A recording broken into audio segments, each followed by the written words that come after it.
Hello. God have mercy upon us. Hello katika line.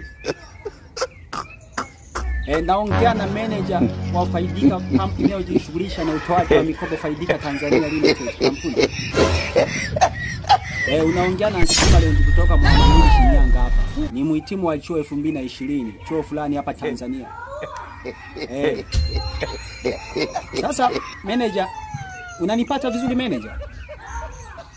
Nilikuwa na ombi moja manager, naweza nikatumia cheti changu cha chuo kuomba mkopo hapo, yani unipe mkopo wa milioni 5, mimi nikupe cheti changu pale nitakapopata mkopo wako na kunirudishia alafu nipa gamba langu. Nimetumia milioni 15 gharama za kusoma. I want problems always. Nataka nichukue mkopo la milioni 5, inawezekana? Hadi wewe na mali sio hamishika?